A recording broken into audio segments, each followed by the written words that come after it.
Salut à tous les athlètes et bienvenue sur Next Physique. Next Physique, c'est l'émission où on traite de sport de force, de nutrition, de bien-être autour de ces thématiques, sans aucune frustration dans son quotidien. Et aujourd'hui, le thème du jour convient à manger plus. Manger plus autour du fitness, de ces domaines-là. Quels enjeux et quelle conscience. Mais aussi, ça peut marcher dans tous les domaines autres, c'est-à-dire qu'on va quand même traiter un peu de musculation, de renforcement, etc.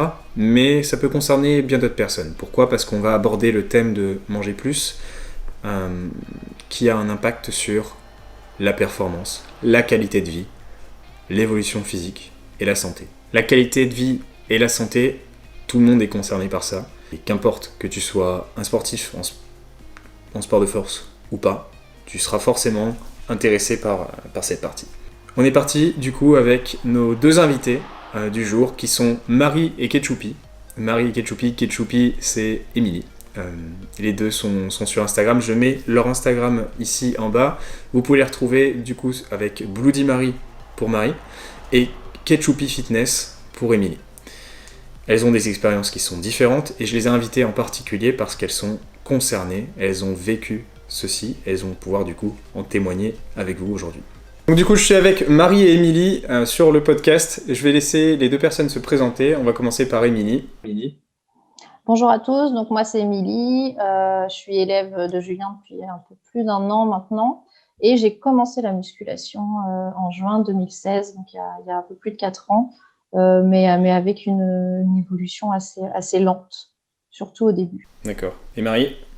Bonjour, donc moi c'est Marie et pareil, j'ai commencé il y a un peu plus d'un an maintenant avec Julien et avant je pratiquais un peu la musculation de mon côté, mais en comparaison, quand j'ai réfléchi, c'était vraiment du brassage d'air avant, rien à voir avec ce que je peux faire maintenant et donc voilà. Ok, ça marche. Donc en fait vous avez sensiblement la même expérience, le même temps d'expérience j'ai envie de dire. Pas la même expérience du tout. Et justement, par rapport au thème d'aujourd'hui, donc le thème de manger plus, je voulais savoir du coup votre expérience personnelle par rapport à ça. C'est-à-dire que en fait le thème du jour va convenir en fait à discuter du sujet de manger plus, d'avoir un métabolisme peut-être plus bas ou de ne pas avoir conscience de l'importance de manger plus. En fait, je vais d'abord commencer par expliquer un peu les choses sur mon côté.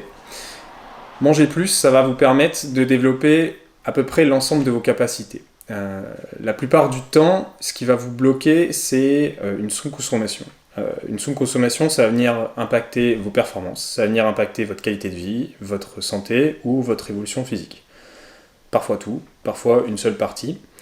Mais dans l'ensemble, sauf si vous êtes en parfaite santé, c'est quelque chose qu'on retrouve assez souvent et qui va venir bloquer un peu tout votre jeu de cartes. En fait, si je peux faire une analogie, c'est comme si vous aviez un jeu de cartes dans les mains et manger plus, c'est une super carte, voire un ensemble de cartes que vous allez pouvoir obtenir grâce à ça. C'est par exemple une sorte de set, comme si on était dans un jeu de 7 familles, et que manger plus, ça soit la globalité d'une famille. À l'intérieur de manger plus, vous avez quoi ? Vous avez assez de calories, assez d'énergie pour donc du coup vous dépenser, faire des choses à l'intérieur. Ça peut être aussi d'autres cartes. Par exemple, manger plus, ça va vous permettre d'avoir un métabolisme fort. Un métabolisme fort, c'est une très grosse carte. Ça va vous permettre de faire plein de choses. Ça va vous permettre de perdre du gras plus facilement parce que vous allez démarrer avec un métabolisme plus haut et donc du coup faire un déficit calorique beaucoup plus haut. Ça va vous permettre aussi de manger plus, c'est quand même un truc sympa. Sauf si on a des blocages mentaux. Mais ça reste dans cette globalité d'avoir un niveau d'énergie plus élevé et du coup des petits bénéfices par-ci par-là. Personnellement, sur mon expérience perso, j'ai pas vraiment eu ce problème de devoir monter ce niveau-là. C'est pour ça que j'invite Émilie et Marie ce matin. Parce que perso, ça n'a pas été trop mon problème, j'ai toujours bien mangé. C'était plutôt moi le ok mec, calme-toi. Du coup, je vais me tourner vers les deux qui vont pouvoir discuter directement de cette expérience-là parce que je sais qu'elles sont concernées. Oui, Émilie, vas-y, je t'en prie. Ouais, alors moi je pense que dans ma vie j'ai connu les deux. Les deux, pas dans les extrêmes, mais les deux quand même. À l'adolescence, j'ai toujours fait beaucoup de sport. Et il y a une année où je me suis blessée. Après une dizaine d'années de volley, j'ai dû arrêter. Et en fait, j'ai pris beaucoup de poids à ce moment-là. Alors, il n'y avait pas que ça, hein, bien sûr, il n'y avait pas que l'arrêt du sport, mais il y a aussi le fait de trop manger du coup. Je mangeais bien, parce que mes parents ont toujours, enfin mon père notamment a toujours cuisiné, mais je mangeais pour deux. Donc, c'était vraiment des quantités astronomiques et j'ai dû prendre 10 kilos en un an. Et je les ai gardés pendant quelques temps. Et à l'inverse, une fois que j'ai découvert la musculation, que j'ai découvert le sport et que j'ai découvert la première fois le comptage de calories, c'était plutôt dans le sens inverse. C'est là où j'étais vraiment en sous-alimentation. Je me souviens qu'il y a des soirs où je m'arrêtais de manger mon assiette, même quand j'avais encore faim, parce que j'étais arrivée à mon total calorique de la journée. Et il y a toujours en plus ce truc de se dire on sait jamais, si j'ai pas très bien compté, on va laisser quelques calories au cas où en plus. Et du coup là, j'étais clairement en déficit calorique. Et en fait, je comprenais pas parce que je faisais du sport, je commençais la musculation, et en fait, j'étais en train de sécher. J'étais un trait quoi. Vraiment, j'avais jamais été aussi mince. Et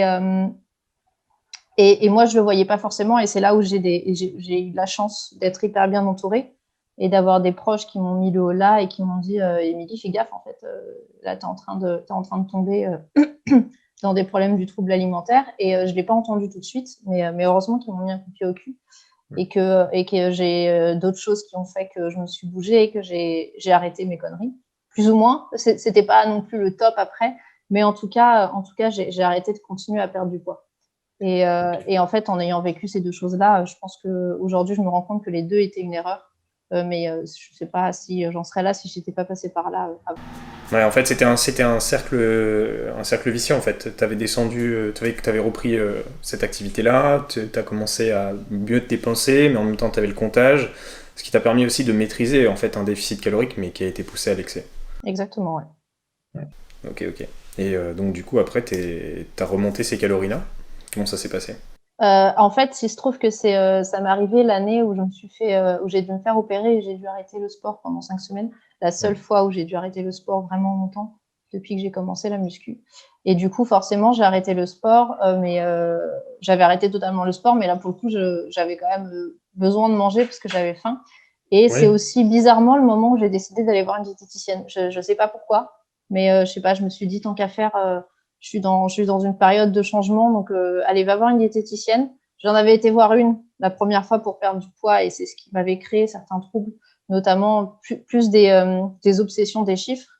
Et donc, je voulais aller en voir une autre aussi pour travailler là-dessus. Et en fait, quand j'ai été la voir, elle m'a dit mais pourquoi tu comptes tes calories? Ça sert à rien. À cette époque-là, et c'est vrai, à cette époque-là, ça servait à rien. J'avais aucun intérêt à faire ça.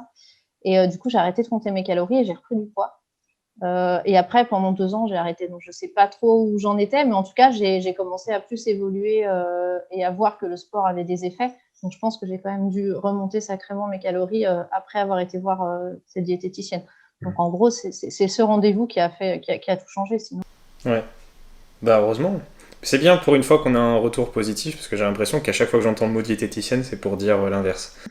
Mais C'est vrai.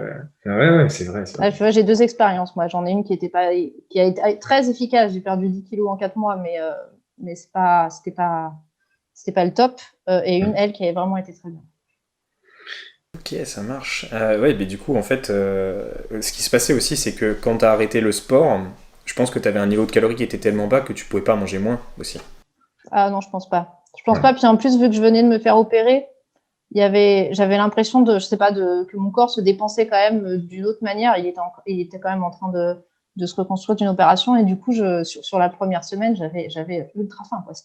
J'ai le souvenir que si je pouvais bouffer toute la journée, je l'aurais fait. Et il y avait ce côté aussi frustration pendant quasiment un an de peu manger. Et donc, on n'était pas très loin des fêtes aussi. Enfin, ça a été un combo qui a fait que. C'est très difficile les fêtes à chaque fois. Ouais. Mais j'ai dû prendre, je pense, 3 kilos. Mais bizarrement, je m'en fichais. Alors que 2 mois avant, ça aurait été la fin du monde. D'accord, ça marche. Et te voilà. Me voilà. Mieux. Beaucoup mieux. Bien mieux. Ça marche. Marie? Oui. Alors, du coup, c'est quoi ton expérience avec le manger plus? Oh, bah écoute, déjà, ça a commencé par du manger moins, du manger Ouais. beaucoup moins. Et de ça a commencé il y a très très longtemps, quand j'étais peut-être pré-ado. J'étais, tu sais, le genre de petite fille un petit peu boulotte.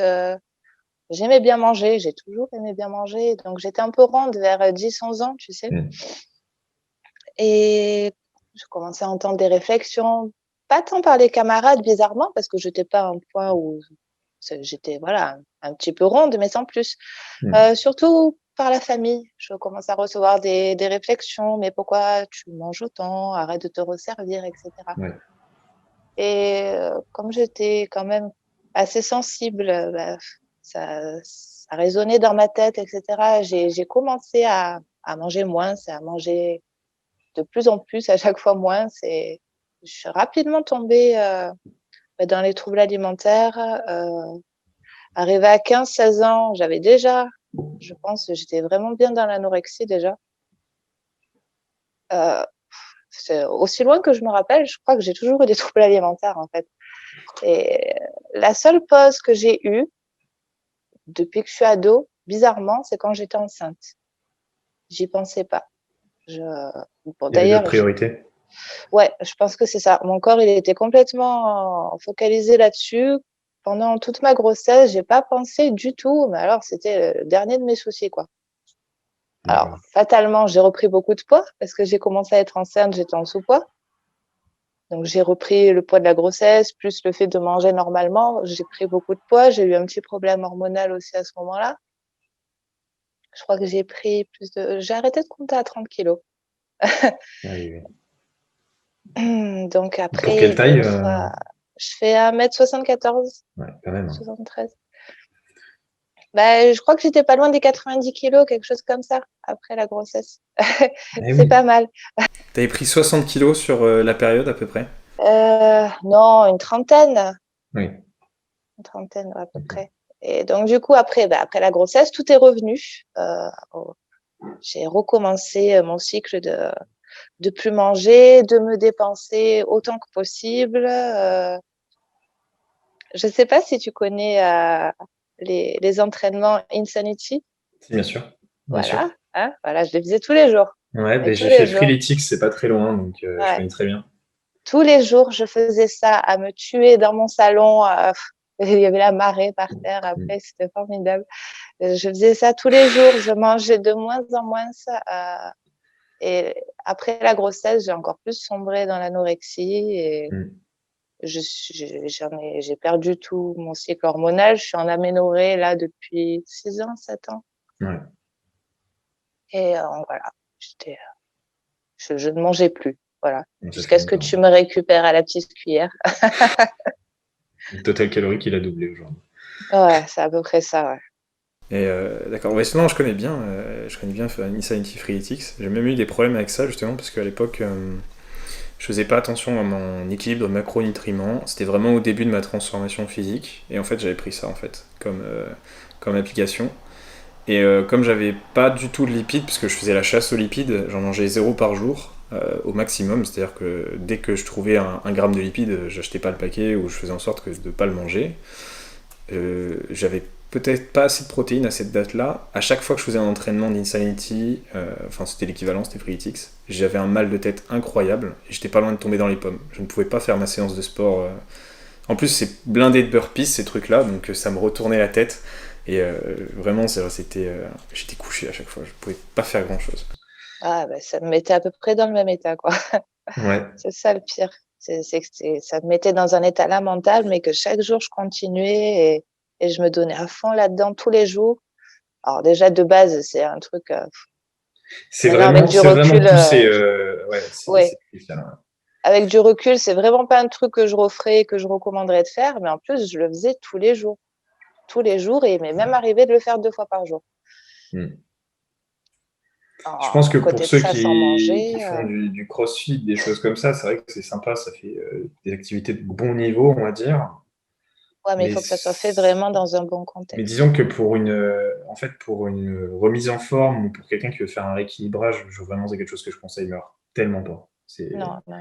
C'est super dangereux et Ouais, c'est pas du tout adapté. Quand tu es en sous-poids ou quand tu es en surpoids, ce type d'activité-là met tellement d'impact sur tes articulations ouais, sur un temps ouais, très ouais. court que tu risques vraiment très gros en fait. Ok. Bon, ça marche, Marie. Bah, écoute, tant mieux. On est quand même content pour toi, du coup, que t'aies pu. Enfin, tu t'en sortes mieux aujourd'hui. Ah bah, je revis complètement à tous les niveaux, quoi. Ça n'a rien à voir. Est-ce que tu as mangé ton chocolat du 1er décembre aujourd'hui? Oui. Ah C'est bah oui, vrai? T'as y est ton calendrier? évidemment. Petit Émilie, pas de calendrier calendrier du Kinder. coup? Si, j'ai quand même des calendriers de muesli, moi. Ah ouais, à ta façon, ça marche. Ouais, parce que les calendriers chocolat, si c'est pas des, il y en a très peu avec du 90, donc, mais la muesli, ça me va. Ok. Bon, je vais faire le parallèle avec mon expérience de coaching avec vous. Pour expliquer un petit peu aux gens qui écoutent ce podcast la transition avec le manger plus. Les deux filles ont eu une nette augmentation du métabolisme et notamment de la consommation calorique par jour. Pour Ketchupi, on est sur de l'ordre de 600 maintenant à peu près. Un peu moins en ce moment parce que tu consommes moins sur la période actuelle. Mais on a eu ça aurait peut-être 650, 700 voire pour si tu étais en salle. Et Marie, on approche le 1K. Hein. C'est Ouais, ouais, énorme. ouais. C'est énorme. Ouais, C'est gigantesque et ça continue ouais. encore bien progresser. Je pense que sur la période actuelle, parce que Marie, en fait, elle revient de loin. Vous n'avez pas démarré le suivi du tout au même taux de masse grasse, etc. C'était pas du tout pareil. Émilie a démarré un suivi avec une perte de graisse légère. Et ensuite, elle a eu une prise de conscience. On a eu un travail à faire ensemble sur le fait de manger plus, justement. Est-ce que tu pourrais expliquer un peu ce passage? Ouais. Quand j'ai commencé le coaching avec toi, je savais pas trop où j'allais et j'avais pas, enfin, j'avais les objectifs, mais typiquement les objectifs un peu inatteignables de je veux prendre du muscle, mais je veux pas prendre de gras. Surtout. Enfin, mais je pense que ça, c'est le cas pour beaucoup de monde. Et je sortais en plus d'un autre coaching où j'étais déjà de base en déficit calorique. Et où je stagnais depuis 6 mois, du coup, parce que je continuais à me donner à fond à la salle et qu'en fait, je mangeais pas plus et du coup, je bougeais pas du tout. Et quand j'ai commencé le coaching avec toi, Julien, j'ai découvert, un peu comme toi, Marie, ce qui était vraiment la muscu, les entraînements, que les Ça a entraînements bien pouvaient changé. être hyper intensifs.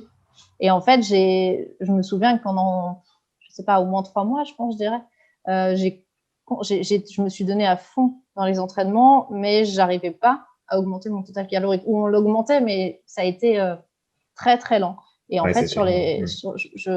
il y a des fois où je regarde en effet les photos de bilan de janvier, février, où en fait je m'étais fait une sèche maison, alors que et au final, je pense que ça m'a aidé à comprendre que c'était pas forcément l'objectif que je voulais.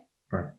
Et ouais, j'ai eu une prise de conscience au moment où je commençais à voir qu'à la salle, je commençais à fatiguer, que j'arrivais plus forcément à suivre sur les entraînements, et où tu m'as dit en même temps, t'as pas le choix. Si tu veux performer, il faut manger plus. Ouais. Et dans ces cas-là, qui dit manger plus, oui, dit prendre du gras. Mais qu'est-ce que tu veux vraiment? Et c'est là où je me suis dit, mais en fait, à la limite, le physique et ce que mon corps me renvoie dans le miroir, bon, pour le moment, je pense que je peux passer outre. Et au contraire, est-ce que ça pourrait pas me permettre aussi d'avancer et de casser un peu toutes ces obsessions que je pouvais avoir sur le fait d'être le plus sèche possible.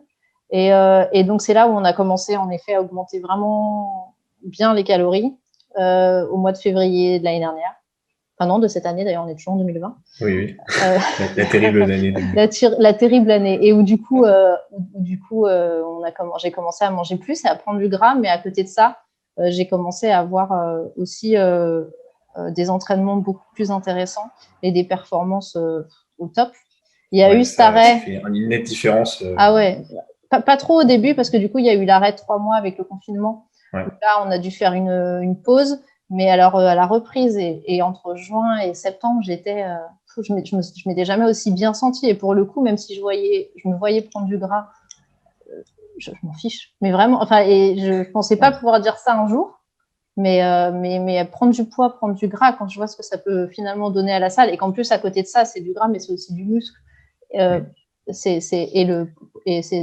ce qui m'intéresse maintenant, c'est vraiment de pouvoir prendre mon pied à la salle et voir que je peux aller plus loin. Et j'ai envie de voir en fait jusqu'où mon corps peut aller. Et si pour ça, il faut prendre du gras, bah allons-y, honnêtement. Moi, je sais que je suis un peu limitée quand même et que je peux pas non plus prendre 15 kilos. De toute façon, je pense que psychologiquement, ce serait compliqué. Mais là, je voyais une autoroute d'évolution, en fait, quand j'ai commencé à me rendre compte que je pouvais faire beaucoup plus que ce que C'est clairement j'imaginais. quand on se met dans le process du PR, justement, donc de la performance, quand on rentre dedans et qu'on y goûte, on a vraiment envie d'y rester. C'est une période géniale parce qu'en fait, toutes les semaines, on y retourne et toutes les semaines, ça progresse. Et en fait, on ne le sent pas vraiment parce qu'on a l'impression qu'on a fait la même chose que la semaine dernière, c'est la même difficulté, mais la charge n'est plus la même. Exactement. Et ça, c'est super cool. Et j'en parlais avec une autre cliente hier, et justement, elle disait exactement ça, en fait. C'est que maintenant, la seule chose qui la drive, et qui lui permet de se concentrer, c'est le process d'amélioration. Ouais, c'est super. C'est vrai qu'au départ, en fait, tu avais fait ce qu'on appelle on a fait une petite sèche. Après, on a fait un maintien progressif. Donc, en fait, on a travaillé un peu ton maintien. Et c'est quelque chose que je recommande pour les personnes qui ont vraiment un blocage mental et qui souhaitent vraiment prendre leur temps ou qui n'ont pas d'objectif particulier. Parce que ça vous permet quand même d'un petit peu progresser, de rester à maintien, de ne pas avoir de fluctuations en fait. Mais c'est ça le truc, c'est que vous n'allez pas retrouver des différences majeures. Et le déclic qui a permis d'avoir ce changement et cette évolution, par exemple au développé couché, Je sais pas combien de kilos t'as pris sur ton développé couché, mais c'est quand même pas mal. Je pense que t'as fait un plus 10 kilos sur ton direct, un truc comme ça, sur cette, oui, bien, sur les je 7 pense. mois, un truc comme ça.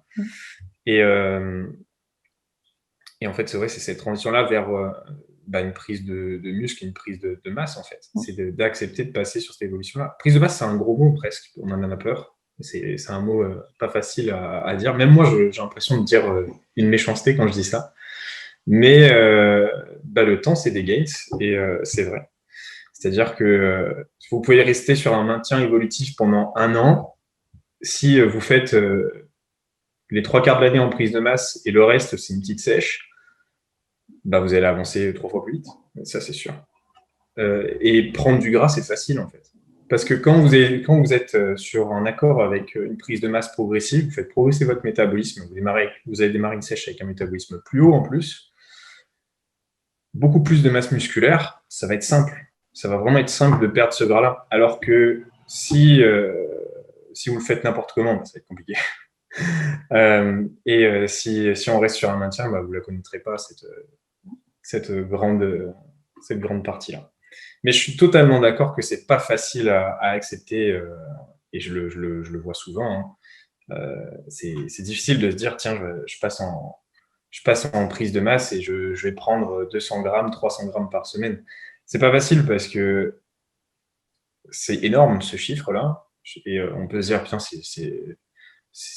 j'ai pas envie de passer une dizaine ou j'ai pas envie de passer des centièmes. Par exemple, j'ai pas envie de passer de 65 à 67 kilos. C'est 2 chiffres différents. Enfin, il y a 66 et le 67.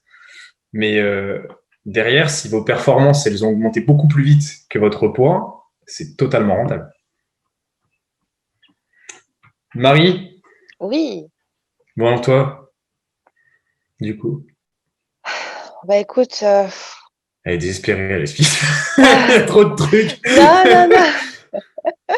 J'écoutais attentivement et ça me fait presque rire de voir que déjà le chemin il est assez similaire finalement avec Émilie, j'ai l'impression. Ouais. On se rejoint sur pas mal de trucs et Après sur la mise en place, c'est pas du tout la même. T'as pas eu à perdre de gras. oui, on n'a pas eu le même point de départ, ça c'est sûr, Ouais. parce que quand j'ai commencé, j'étais à chaque instant, je En pouvais fait, me casser en deux, je crois. T'as alterné des périodes de prise de masse et de maintien. Ouais. Maintien obligatoire avec le passage à la maison pour le confinement. Ouais, Mais les fameux. en soi, t'as jamais eu à faire un vrai maintien alors que tu étais en salle. Et non plus, tu n'as pas eu à faire de sèche parce que tu n'en as pas besoin, quoi.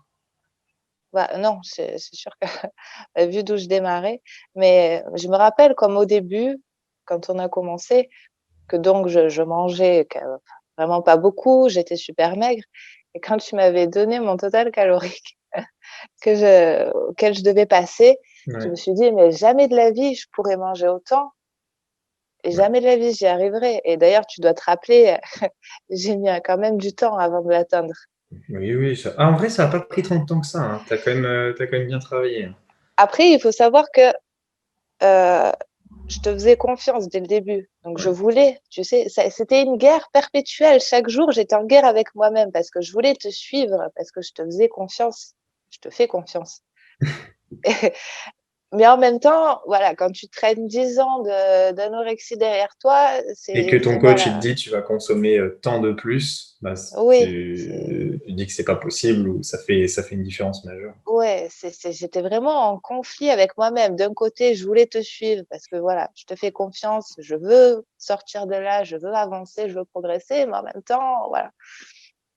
Ouais. Donc, j'ai mis du temps. C'est vrai, peut-être pas tant que ça, mais quand j'y pense, voilà, une petite déception quand même. J'aurais voulu avoir ce déclic un peu plus rapidement. Mais c'est vrai Mais c'est la vie. qu'après, Ouais. à partir du moment où j'ai lâché, bah, ça a été une remontée à tous les niveaux. Alors, fatalement, le poids, il a remonté, mais parce qu'il en avait besoin, mais même à la salle. Enfin, quand je regarde maintenant où j'en suis, des fois, je regarde, tu sais, sur le programme, les charges d'avant ou quand je regarde les photos d'avant. C'est incroyable en un an, comme Hmm. l'évolution, elle est globale et c'est fou quand on y pense, le simple fait de manger plus, tout ce que ça peut engendrer. Ouais. Que ce soit à la salle, dans les entraînements, mais pas que, même de manière générale. Je sais pas, il y a tout qui change en fait. Tu sais, genre, par exemple, tu vois, il y a un truc qui m'a toujours choqué sur tes transformations physiques, sur la période de travail qu'on a eue. Bah, il y a le physique, c'est sûr. Je sais plus combien tu as pris de kilos, mais c'est énorme. Et c'est que du positif en plus.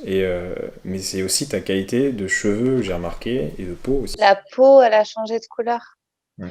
Les cheveux, ils ont changé, mais la peau, quand on regarde la couleur de la peau, surtout que quand on a commencé, c'était en fin d'été. Oui, et t'étais toute blanche, Et si je me rappelle bien. j'ai été blanche. La première photo, je m'en rappellerai toujours. On sortait de l'été. Donc, on est supposé, voilà, surtout en habitant Marseille, je veux dire, j'allais à la plage, etc. Oui. J'étais transparente.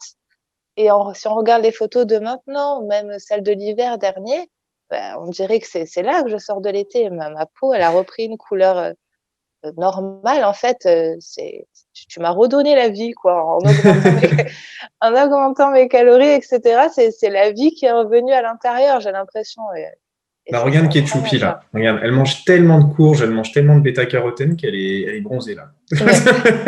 Ouais. C'est bien connu, je bronze super vite en plus. Ah ouais. Oui, c'est vrai en plus. Je me rappelle sur les check-ins. Ouais. Après, moi, c'est pareil, hein, mais c'est mes proches qui me disaient, mais en fait, c'est pas que physiquement. T'as l'air en bonne santé, alors qu'avant, Oui, tu sais qu'un peu cadavérique. Moi, ouais, quand c'est on ça. m'a dit ça un jour, en fait, je me suis dit, mais j'ai tout gagné. Du coup, je pense que on est pas mal.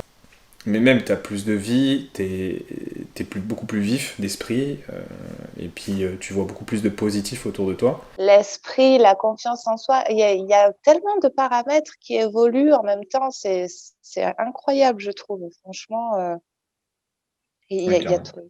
tout évolue. La vie, de manière globale, elle évolue en même temps, quoi. Bah, déjà, tu vis aussi beaucoup plus de choses positives. Euh, Oui, tu sors beaucoup plus facilement parce que tu as on une est moins consommation. replié sur soi-même, en fait. Ouais, c'est On ça. s'ouvre au monde. Et puis du coup, enfin aussi les besoins ils sont plus importants. C'est-à-dire que bah, il faut quand même se nourrir en conséquence avec l'évolution actée. Si par exemple tu as bien fait progresser ton métabo et que tu as une consommation de 2500 par jour et qu'un de ces quatre tu manges pas assez, bah, tu vas tout de suite le sentir. Ça va finir par t'impacter déjà à l'entraînement et ça va ressortir un peu de partout, quoi. Mais c'est aussi en même temps là où je voulais en venir, c'est que ça te laisse beaucoup plus de possibilités de flexibilité à l'extérieur, quoi. De beaucoup plus de moments à vivre. Quand tu sous-consommes, en général, déjà, ces moments-là, tu les évites. Et si jamais tu souhaites les avoir et que tu comptes tes macros ou des choses comme ça et que t'es coincé dans l'idée de sous-consommer, tu peux rien faire. Tu peux rien faire. Par exemple, je regardais les calories d'une pizza Domino's. Bon, pizza Domino's, c'est industriel, et je crois que je parle face à deux italiennes, donc je pense que je parle d'une grosse connerie. Et genre, pour une pizza industrielle comme ça, on est sur du facile 2000 calories pour une pizza en XL, tout ça. Et en plus, c'est une pizza qui fait 22 cm. Donc une XL en soi, pas tant que ça. C'est énorme. Et quand tu consommes, tu ne pourras jamais rentrer ça. C'est impossible. Tu pourras pas partager cette pizza. Mais bon, en général, on va pas acheter Domino's. Mais Oui, je confirme. Ou on fait maison. On s'en sort beaucoup mieux. je pensais à toi justement, Marie, parce que je me rappelle qu'au début du suivi ensemble, tu me demandais si tu allais pouvoir récupérer des moments de sortie avec ta fille, des choses comme ça. Et au final, c'est vrai que sur Instagram, du coup, je le vois. Mais ces moments-là, en fait, c'est des moments où vous allez manger ensemble. Ouais, Ouais, genre une petite pâtisserie, des choses comme ça, une glace ouais, l'été. c'est ça. Mais tout ça, on ne le faisait plus, ou alors on le faisait parce que voilà, j'ai pas privé ma fille parce que je me privais à moi. Mais si tu Ouais. veux, on le partageait pas en fait. Il n'y avait que elle. Il y avait que elle. Ouais. Et j'étais passive, mais de manière globale, j'ai été passive dans ma vie. Je sortais plus, je me faisais, je- mon quotidien, tout. J'étais passive de ma vie en fait. À partir du moment où voilà, j'ai réaugmenté mes calories et donc j'ai repris du poids, etc. En même temps, je suis redevenue active dans ma vie finalement. Ouais. J'ai recommencé à m'ouvrir, à avoir une vie sociale et donc à repartager des moments comme ça avec ma fille. Et c'est rigolo parce que même elle s'en rend compte, quoi. Et je sens qu'elle est vraiment heureuse de ces moments que maintenant on partage ensemble alors qu'on ne le faisait pas. Ah, bien sûr, bien Et sûr. Mais moi c'est net. Quand je reste quand même un enfant. Quand je suis avec ma mère, je sais que si je mange tout seul, c'est beaucoup moins cool que si je mangeais avec elle. Mais de ouais, même, c'est pareil, ça marche aussi dans un couple. bien Quand sûr. on est à deux, on peut partager un moment ensemble, c'est Ouais, beaucoup plus cool. ah ouais. Nous, on mange pizza ce midi. J'espère bien qu'elle va manger pizza. Ah oui, non, c'est pas pareil. Ce genre de moments, ils sont faits pour être partagés. C'est pas, tu fais pas ça à deux avec un qui reste passif et qui regarde. Ça n'a rien à voir. Ouais, ouais, ouais. Et ça se passe comment, du coup, toi, Émilie, à ce niveau-là? C'est pareil, ça a quand même pas mal changé parce que pendant longtemps, du coup, quand mon conjoint, pour le coup, j'ai jamais voulu lui faire subir ma diète. J'ai toujours dit ça. Il y a beaucoup de gens qui me demandaient, mais comment vous faites est-ce qu'il mange la même chose que toi? Non, évidemment que non, parce que lui, c'est un bon mangeur et à aucun moment il comptera ses calories, à aucun moment il fera attention à ce qu'il mange. Et il fait pas de sport, donc il n'a pas d'intérêt de faire ça. Donc j'ai toujours dit, je lui fais pas subir et je veux pas je veux qu'il prenne aussi plaisir à manger, qu'il continue à Ouais. prendre plaisir à manger, mais c'est moi qui cuisine. Et donc pendant longtemps, il y avait très souvent 2 repas différents à la maison. Et c'est vrai que à ces moments-là, je me disais pas, on partage pas. Mais en fait, de mon côté, je voyais pas où était le problème, mais du sien plus. Et c'est vrai qu'il me faisait souvent la remarque, mais tu sais, pourquoi tu m'as fait une pizza et pourquoi toi tu manges des haricots verts? La réponse était, mais ça me fait plaisir de manger des haricots verts. Ouais, Ouais. en vrai, je pense que j'aurais été contente de manger une pizza aussi, mais même si elle était maison, c'était le soir et il me restait 200 cales et je pouvais pas les dépasser. En plus, je suis un peu la syndrome de la bonne élève, moi, donc qui me donne un total calorique tous les jours. À l'époque, en tout cas, tous les jours, c'était le même et fallait pas que ça bouge, fallait pas que ça dépasse. Maintenant, c'est complètement différent. C'est vrai que la première fois qu'il m'a dit, mais c'est vrai, tu manges ça? Ça a été, bah ouais, ouais, ouais, tu vois. Et c'est vrai que lui-même, il s'en est rendu compte. Ou encore avec mes parents, pendant longtemps, vous le savez, hein, je préfère largement le salé. Mais même en repas de famille, ça m'arrivait, je pense, ouais, non, tout le temps, en fait. À chaque fois, je ramenais le dessert, mais je le mangeais pas. Et jamais. Et en fait, le fait de ramener le dessert, c'était la bonne excuse pour pas en manger. Je vexais personne en mangeant pas le dessert, vu que c'est moi qui l'avais fait.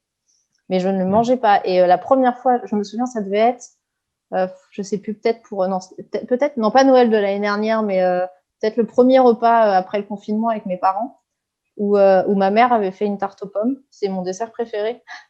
Quand je vais chez eux, c'est souvent ça que ma mère me fait. Et quand elle a vu que je mangeais, mais que genre je prenais pas un croc dans la part de mon conjoint, que je mangeais vraiment une part de tarte. Et j'ai vu dans ses yeux, mais genre c'était la lumière, quoi. Oh la vache, elle mange une part de tarte. Ouais, bah ouais, maintenant je mange une part de tarte.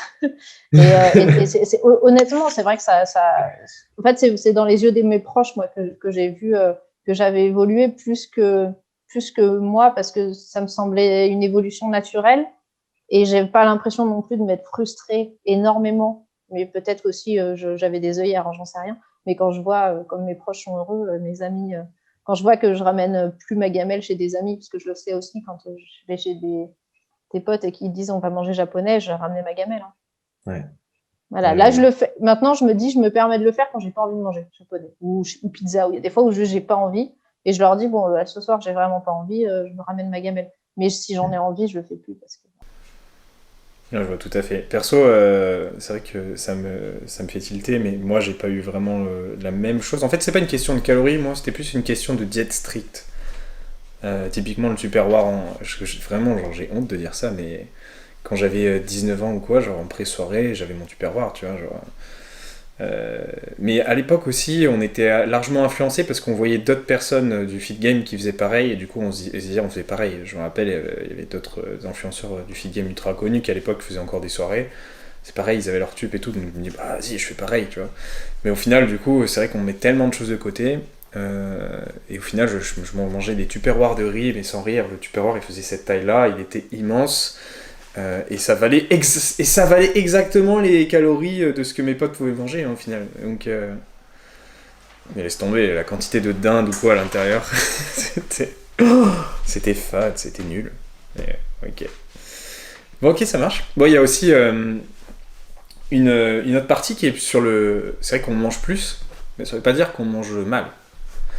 Quand on mange plus, il y a quand même toujours une importance de manger bien. Parfois de manger mieux, c'est-à-dire d'avoir des choses à changer dans sa façon de consommer. Et en général, manger plus, je pense que toutes les deux, il y a une partie qui a énormément changé dans le manger plus. Est-ce que vous arrivez à la deviner ?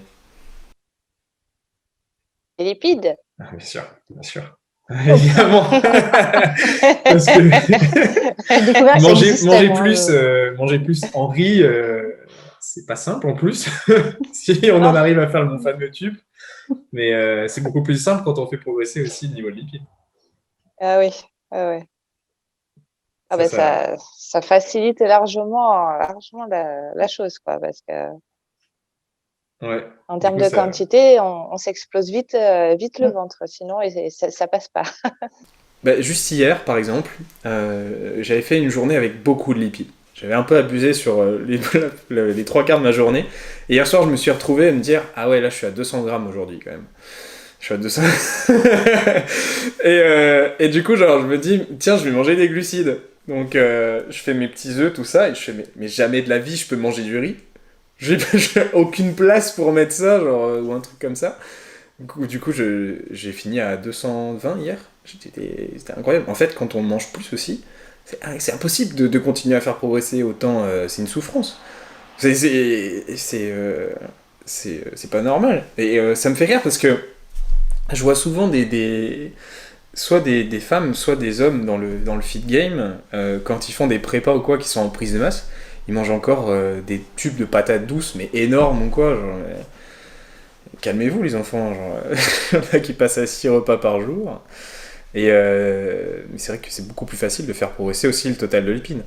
Alors après, il y a d'autres bénéfices, mais je pense on y reviendra là-dessus sur un autre podcast plus tard sur les lipides. Mais c'est vrai que ça facilite beaucoup la transition. Ouais, clairement. Après, à côté de ça, c'est pas évident. Hein. Moi, je crois que j'ai doublé en termes de quantité de lipides quand j'ai commencé le coaching avec toi. Hein. Et je me souviens que les premiers mois, c'était impossible d'y arriver autant. Et à côté de ça, je me souviens encore que sur mon ancien coaching, j'ai encore cette image où j'étais en déficit calorique et du coup, je faisais le coup de je me mange 1, 2, 3, 4 cuillères de peanut butter le soir avant d'aller me coucher, mais surtout, je les calcule pas. C'est pas grave, je suis large. Donc, en fait, je me dis que j'étais peut-être pas, alors peut-être pas autant, mais j'étais pas si loin. Mais c'est le genre de calories que je mettais facilement de côté. Ouais. C'est le truc, c'est le pot de peanut butter quand t'as encore la dalle, c'est trop simple. Mais c'est vraiment pas évident, hein. Et moi encore aujourd'hui, il y a des fois où j'ai du mal, même si pour le coup j'ai réussi à réintégrer le beurre, la crème, alors que je m'en privais depuis des années. Donc ça devient un peu plus simple et ça reste encore psychologiquement difficile. Ouais. Même aujourd'hui? Doucement mais sûrement. J'augmente Ouais. les grammes de beurre que je mets dans mes plats. Bon, après, c'est des questions de goût pour moi aussi. Ouais, bien sûr. Voilà. Quand t'as pas mangé de beurre pendant, je sais pas, ça devait au moins 4-5 ans que j'avais retiré le beurre et la crème de mon alimentation. Ouais. Vraiment plus du tout. Et au point où je le digérais, où j'avais l'impression, mais c'était psychologique, que je le digérais plus et qu'au moindre gramme de beurre dans les plats, j'étais malade. Là, ça va mieux, mais ça reste encore. Moi, c'était les sauces. Je mangeais plus de sauce. Ouais, Tout aussi, était sans sauce. Et ça fait, en vérité, j'ai recommencé l'an dernier les sauces parce que je m'étais habitué à manger sans. Et du coup, dès que je commençais à en manger, j'en mettais genre 10 grammes, j'avais l'impression que j'avais 50 grammes de sauce dans le plat, tu vois. Genre, c'est ça. J'avais l'impression d'avoir une marée. J'étais complètement déshabitué. Et aujourd'hui, je vois le truc qui progresse au fur et à mesure. Mais inconsciemment, quoi. On s'habitue aussi à certains goûts, etc. Et je pense que maintenant, faire un plat sans sauce, aujourd'hui, ça me ferait chier quand même. Ouais. Ma Marie, tu as toujours d'une sauce, toi. Et soit pesto, soit. Toi, César. Je m'en suis tellement privée pendant tellement d'années, quoi. Je crois que je me rappellerai quand le premier pot de pesto que j'ai racheté, pas le premier que j'ai racheté parce que celui-là, je crois que je l'avais viré à la poubelle, j'avais pas eu le courage de le manger. Mais quand j'ai recommencé, il y a beaucoup de choses que j'ai achetées parce que j'en avais envie, mais que j'avais peur de manger. Et au final, ça a viré à la poubelle. Et quand je pense à tout ce gaspillage que j'ai pu faire pendant tout ce temps, je m'en veux tellement. Mais c'est clair que maintenant, dès qu'on recommence à manger, ça ouvre beaucoup plus de possibilités et on retrouve le goût des choses, quoi. Ouais, c'est vrai. Et maintenant, du coup, on se retrouve à faire attention à pas acheter trop de chocolat quand on va au magasin. Il n'y a jamais trop de chocolat. Ou pas, voilà. Il n'y a jamais trop. Alors, je sais pas vous, mais perso, sur les 2 dernières semaines, je pense qu'il faut que je me calme parce qu'à chaque fois, je prends tout au magasin. Moi, je sais pas, je dois avoir du chocolat pour 2 ans en stock, mais ça ne me dérange pas. Alors, il faut dire qu'Émilie est une spécialiste des achats en avance. Oui. Et des bonnes trouvailles. Donc, du coup, elle fait des stocks. Exactement. Ça marche. Mais c'est vrai qu'il y a aussi une chose que j'avais en tête. C'est avant, il y avait peut-être la peur de consommer plus. Maintenant, il y a peut-être aussi l'envie de consommer plus. C'est-à-dire qu'aujourd'hui, si demain je vous dis je monte votre total calorique, je pense que vous n'allez pas le refuser. Là, moi, en ce moment, c'est clair. Ouais, c'est sûr. Ok, ça marche. Est-ce que toutes les deux, vous auriez un mot conseil à laisser aux personnes qui écoutent ce podcast qui pourrait les convaincre de peut-être changer la donne? Moi, je dirais qu'il ne faut pas avoir peur de manger plus. On vit dans une société où on voit partout qu'il ne faut pas trop manger, pas trop gras, pas trop sucré, pas trop salé. Alors certes, oui, ça c'est vrai, mais ça ne veut pas dire qu'il faut manger moins. Il ne faut pas se sous-alimenter parce que manger, c'est tellement synonyme de vie, d'énergie que s'il y a une chose à ne pas faire, c'est manger moins parce que c'est le début de la descente aux enfers, quoi. Ouais. Bah écoute, t'as tout dit. Je me serais jamais imaginé vraiment dire ça il y a un an. Moi personnellement, j'avais besoin de voir ce que ça donnait sur moi pour pouvoir oser le faire. Et à côté de ça, si tu le fais pas, tu peux pas voir ce que ça donne sur toi. Enfin, on est dans un cercle vicieux. Donc il y a un moment, il faut se lancer. Et moi, quand je vois la différence de vie, de bonne humeur, de bonne santé, depuis que je mange plus, clairement, allez-y, foncez. Il n'y a pas de. Et au pire quoi? Vous mangez un petit peu trop pendant un mois et après, c'est pas grave. C'est surtout qu'en fait, pour la différence de consommation, si vous n'êtes pas si loin que ça de votre réel maintien auquel vous pourriez être, admettons, vous vous retrouvez à un maintien quelconque, un vrai maintien, celui que vous méritez, et que vous êtes un peu au-dessus, vous n'allez pas prendre 5 kilos. C'est pas possible. Et même si vous prenez 1 kilo et qu'admettons vous soyez dans le cadre d'un entraînement en sport de force, regardez votre physique aussi à côté. Est-ce que votre physique est quasiment le même? Dans ce cas-là, il y a de fortes chances que vous ayez pris du muscle aussi en même temps, que vous en ayez bénéficié. Il ne faut pas oublier cette partie-là en fait. Et regardez vos performances aussi surtout. C'est ça. Moi, pour l'histoire du poids, je me suis amusée à prendre une photo. Quand j'ai commencé la muscu en 2016, je devais faire 55-56 kilos, ce qui est plus ou moins le poids que je faisais au mois de septembre. Et j'ai mis 2 photos l'une à côté de l'autre. C'est juste le jour et la nuit, avec le même poids. Et moi, j'avais besoin de voir ça pour me dire, mais en fait, j'aurais dû faire depuis bien plus longtemps. Mais comme dit Marie, manger, c'est la vie. Manger, c'est du plaisir. Et en aucun cas, ça doit être de la frustration. Donc, il ne faut pas hésiter. Et puis, du coup, si vous hésitez, prenez un coaching avec Julien. Grave. Ça marche. Merci.